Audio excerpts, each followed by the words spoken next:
It was all about, written words, or you didn't get a video unless you were doing a TV ad or something like that. It's a completely different landscape, completely different customer journey and customer experience to what it was. Right. Marketeers might be redundant in the future, because it might be all generated by the you heard customer. it here first. So on to this week's episode. I am delighted to be joined by Clare, who is one of the founders from ThinkSmart Marketing. Welcome, Clare. How are we doing? Very well, thank you. Thank you for asking me to join you. Oh, and thanks for joining us. And I believe it's your first podcast, you were saying. So how are we feeling? A little bit nervous. Yeah. Well, don't worry. We're a friendly bunch to be around, so I'm sure you'll settle right into it. So, Clare, obviously we've known each other for quite a while now. We've worked with Clare for a number of years in terms of our marketing. But for all of those people that don't know you, would you like to just introduce yourself quickly and tell us a little bit about yourself and your experience and all that good stuff? Yeah, sure. So as Paul said, Clare Taylor, one of the founders of ThinkSmart Marketing. What we do at ThinkSmart is really focus on working with our clients to understand their customer, their key messaging, their proposition, and then work with them to build marketing plans, and then also do mentoring and hold them accountable so that they make sure they deliver results. Lovely stuff. And yeah, I think that the reason why we've brought you in today is that you're the expert of the marketing plan, and that's kind of what we're going to touch on today. Just before we get into all that then, Clare, in terms of your background, so before you set up ThinkSmart, just tell us a little bit about how you came to be one of the founders of ThinkSmart and what you were doing before that. Yeah, sure. I started my marketing career, dare I admit it, 25 years ago, right. Almost. I started it with consumer brands. So my first job was with Hotpoint. So we all know about Hotpoint washing machines, and Indesit as well. And then kind of followed my life story, really. So starting out, as a single woman, washing machines, getting your first house. Then when I had my babies, I worked for Mamas and Papas, so I was well placed to have all the baby things. And then I was with Mamas and Papas, did a variety of roles from retail through to brand. And then after I'd had my children, I wanted to have something a bit more flexible, which was when I started my own business as a marketing consultant. I've worked with very big companies to medium-sized companies to now work with more SME-sized businesses. So I've got a wide background of experience there. And when I started marketing, in terms of change, there was no social media, completely different landscape to what it is today. Yeah, I imagine. Completely. Yeah, well, no, and it's quite a varied mix there, like you say, across sort of different ranges of businesses, sectors. Yeah. Obviously, working with ThinkSmart now, you're working with lots of clients, to deliver their marketing plans. So you've got a real sort of breadth of knowledge when it comes to creating different types of marketing plans, which we're looking to sort of tap into today, really. So thanks for joining. And I think, yeah, just touching on how marketing plans have evolved, though. You kind of touched a bit there on how marketing was kind of when you started to what it is now. How have we seen marketing plans evolve, and what things were maybe more prominent? We won't spend too much talking about the past, but I feel like it'd be good to just touch on what we've seen or what you've seen before we get into what people should be doing sort of present day. Yeah, I think the biggest changes have been around awareness and interest phases of the marketing plan, where traditionally, 10 years ago, maybe more than that, we were very much dependent upon advertising. So what we used to call above the line activities. So, TV ads, magazine ads, billboards, outdoor. It was all very much around, those were the tools in your box to build awareness as to who you are and what you did. Whereas now there are so many more options. We've got social media, the fact that, everyone has a smartphone, so everyone has access to everything. You don't need to spend on TV anymore. You don't need to think about where people are traveling in the morning to work to put your billboard ad there. Everyone has a phone in their hand, and that really has completely changed the landscape in terms of marketing activity. So, social media, huge.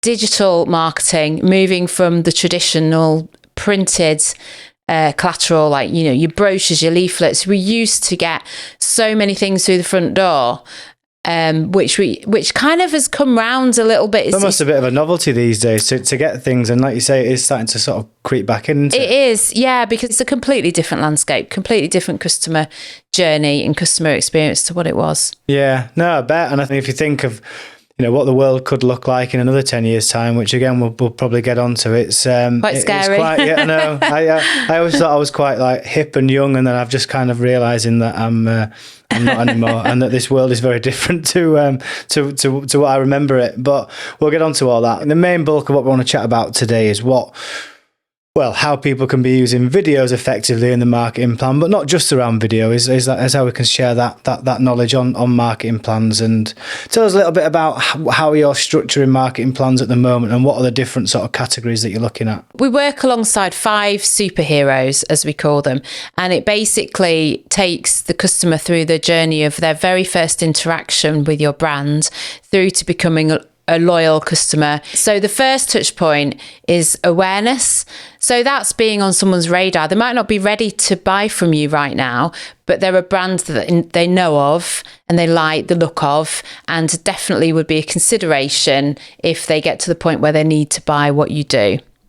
The second phase along that is called interest. So that's, they've heard of your brand, they like your brand, and actually they're coming to the point where they want to buy into your product or your service. So that's where can they consume more information about who you are and what you do and the products and services that you have. And then you move to evaluation, which is the third stage. And as we know now, before we buy anything, we all check out reviews because we want to know whether the company is who they say they are. We want to know if the brand is as good as they say they are, and whether it's worth investing in that particular brand over another one, because the marketplace, again, is so competitive. So now evaluation is really, really important phase of a marketing plan. So that leads us then onto the fourth area of the marketing plan, which is adoption.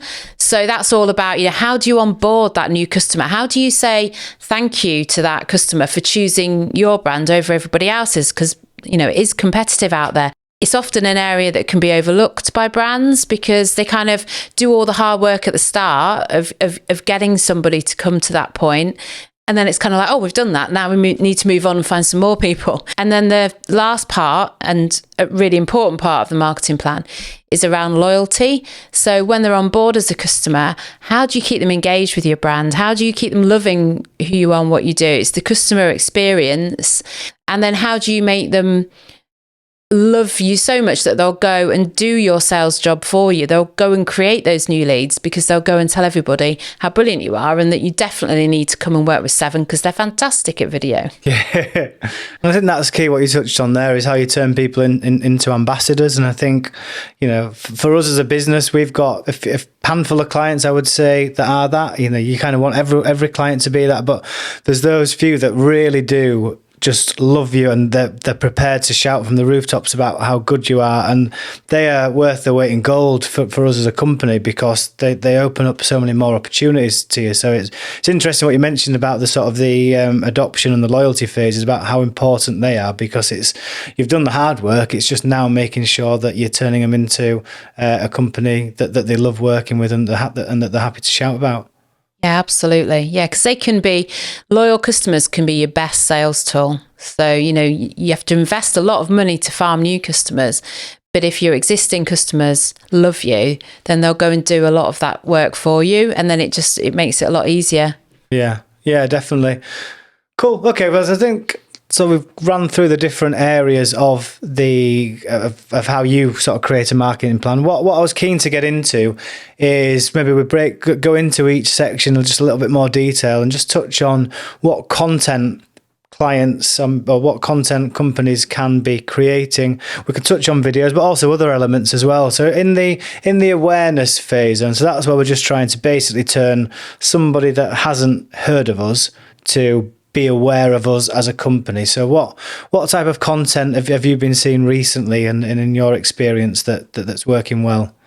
Yeah, so like I touched on before, there's the really traditional routes in terms of awareness. So, your TV ads, your radio ads, they still have a really important place in that awareness phase of getting captive audience, and you can be so much more targeted now with digital, with Sky and things like that. So you know that you're feeding your ads to that target demographic. But what I've said before is this whole change towards the digital area, and social media is massive. You know, you have to be on social media, even from a B2B perspective, being on LinkedIn, being consistent with your message, getting your brand out there, building that awareness as to who you are and what you do. So there's the digital side of things, and within that, there's, you know, video plays a really big role in that now.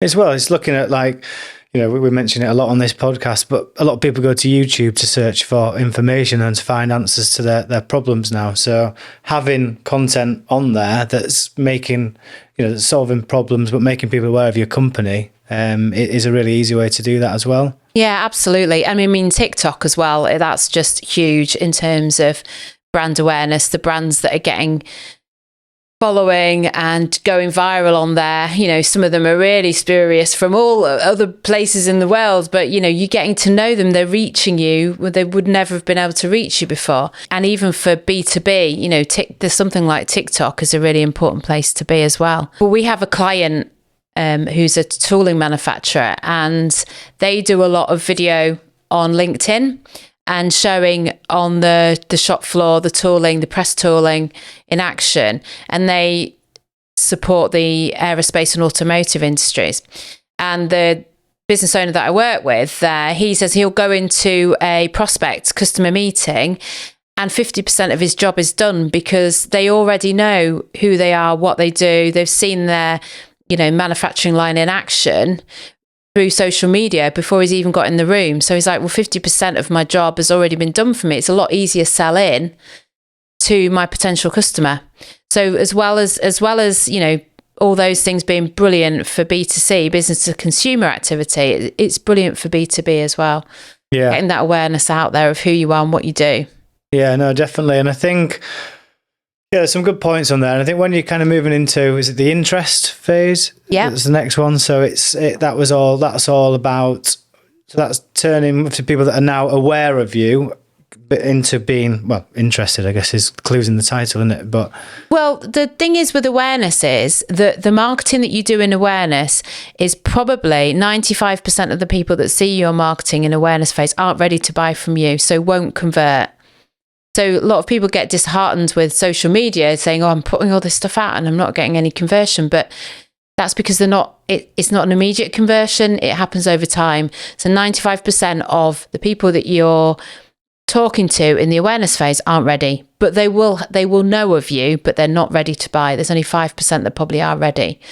So that's where interest then plays the part, is that when people, the audience that you've been speaking to, are actually ready for your product or service or want to buy into that, they then go and find out more about it. But interesting, like you say, it's a lot of companies focus their attention and budgets and marketing at that 5%. You know, there's probably more, I would imagine, a considerable amount of marketing budgets are more spent on the 5% that are in the interest phase than the 95% of companies that are in that awareness phase. And like you say, I think a lot of companies are missing a trick there. You don't get the immediate return on it, but if you're focusing in that area, there's a lot more people there for a start, and if you can nurture them properly and get them into the interest stage, you're going to be in a much better situation. You know, you can make your money and your marketing budgets work smarter for you. That's absolutely true. That is completely the right point, because that's the long term. The 95% is the long term gain. It's the long term vision.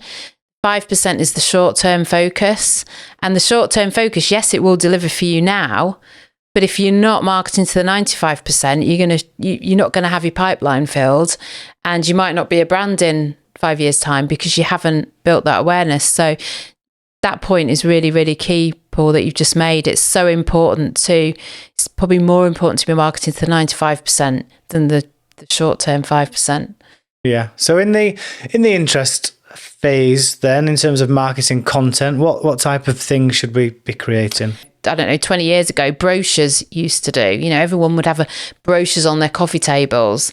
But now it's websites going on to that. There's still a place for brochures, but websites probably the first port of call once you've got that awareness of a brand. So it's bringing that website to life through video, through content. You're kind of collecting, you're at the stage where you're collecting information about perspective. So websites are really, really key. For us as more of a service-based company, we're trying to showcase what it's like, what the experience is going to be like for working with us. So for us, it's creating behind-the-scenes content, showing footage of what it's like to work with us, showing the amount of work that goes into it, because you could say this video costs X, but what's behind that. So by showing all this behind the scenes content, stuff that we're doing here, all sorts of things like that, you can then build up a picture and show a client just the amount of, one, the effort that goes into it to improve the perceived value of what you're providing, but also to show what the experience is going to be like. And you want them to look at that and think, they look like a company I want to work with. Yeah, absolutely. Get your brand personality comes to life through your videos, but your behind the scene videos, because people buy from people as well, and if they think, oh, those are the type of people that I could work with, then that's brilliant. And also, you've got your email marketing campaigns that go out, you've got brochures, you've got leaflets, multiple things that are around the interest phase where people can go and find out more about you. I guess that then takes you on to the next phase, which is evaluation. Yeah, absolutely. Yeah. So decision-making time. Exactly. And finding out whether you're as good as you say you are, because we can all do a fantastic job of saying that we're brilliant, but it's not always true. So it's like when you buy a holiday, the first thing, well, for me anyway, I always go on TripAdvisor and see what the ratings are and see what people have actually been saying about those hotels or those holidays. So evaluate. Or the restaurant where it's just when they put pictures of the food on, that always ruins it for me, because it just always looks horrible. But that's everybody, and that's the way we do it. That's the customer journey now. We live in the world of recommendations now, and you value so much more other people's opinions than people relate to people much more than they relate to brands. And I think it's a trust thing, isn't it? Absolutely, yeah. I mean, it used to be. If I go back to when I mentioned when I first started out at Hot Point, if we put a washing machine on TV as an ad, those sales would go through the roof for that product. Easier. Well, expensive, more expensive. Yeah. But now everything is, everything is much more open. You can find out information much more easily than you could do before. So customer reviews, customer testimonials, video testimonials, brilliant, and video case studies, having all of that content really visible on your website, and also promoting it on social media, even down to your own LinkedIn profiles, your own personal LinkedIn profiles. For someone like me who is a business owner and it's what I do, is asking my customers to do LinkedIn recommendations on my profile. So everything is all around gathering that evidence that you deliver results and you're as good as you say you are. Yeah. So many different ways and forms of capturing that. But it's really important. Just to take you back to the video case studies, because I love a video case study naturally. For me, I certainly think it's the type of video that we produce that delivers the biggest impact in terms of return on investment more immediately, I would say. I think we use them a hell of a lot. Like we have them on the website, but in every proposal that we send out, we'll have a couple of testimonials or case studies on there, and we've got granted, we are a video company, so it probably makes more sense, but I'm still a firm believer that most companies, if they can find the budget to do it, should be doing that. Because if I'm sending a proposal out to a client of ours that's a blue chip company, we've got a lovely testimonial from Heineken, which we'll put on there, and they'll think, oh, well, if it's good enough for them, I'll hear them out. It's having the right set of case studies that complement each other, that for any quote you're putting out, another or any of your target audience or potential clients can look at that and think, well, they're similar to me. That case study has then talked about the problem that you've solved and the results that you've delivered, and they're thinking, I want some of that. Yeah, absolutely. That's what it is. And also, as well as having the customer testimonials and the customer endorsement, it's also accreditations are really important at that stage. So awards that you might have won, or even, like the ISO, in terms of standards of production, any sort of rubber stamping accreditations that you can get that gives somebody the confidence in you as a business as well is really important. That's taking a potential client from the stage of not being aware of you at all through to deciding to work with you, essentially. So you've done all the hard work, I guess, and it's now you've acquired them as a client. So that takes you on to the adoption phase. Yeah, that's right. Yeah. So that's when you onboard them basically into your brand, into your business, into your ways of working. So in terms of business to business, it's about a welcome pack. What you include in those welcome packs, it should be around who they're going to be working with, what your expectations are from them, but also what your customer promise is in terms of customer service and service delivery, the process that they're going to go through, the journey that they're going to go on with you as a customer. And kind of, all that setting the scene, because you've worked really, really hard. Like I mentioned before at the start of the podcast, you've worked so hard to get them as a customer. You need to say thank you. You need to reward them, and you need to give them the best experience so that, when they do come on board as a customer, they think, yeah, that was absolutely the right decision to be with that brand. We've all been there where you've been through a buying decision, you've chosen a company, you decided to work with them. You tell them, and then it's all fine, and then it just goes quiet. You're left unsure. There's uncertainty, and you're thinking, "What's next?" And there's nothing more. It's very frustrating as a consumer and as a customer to have that experience. So it's something that we should all be thinking of within our own businesses about: are we doing the most we can do to onboard any new client? Are they fully clear on what we're going to deliver for them? And it's all about perception as well, because even though you might have the best internal process ever that is going to deliver those results, if you're not letting them know about it, they're going to have this period of uncertainty where they're not sure. That they might think you could be doing loads of work, and if you're not telling them, they're not aware of it, and it's just creating that uncertainty for them. Yeah, and that's all about the communication, isn't it, at that phase? I know that when we are on board a new client as a business to business company, we always send out a welcome pack. So that will have a welcome letter. This is our first meetings. This is what we're going to go through.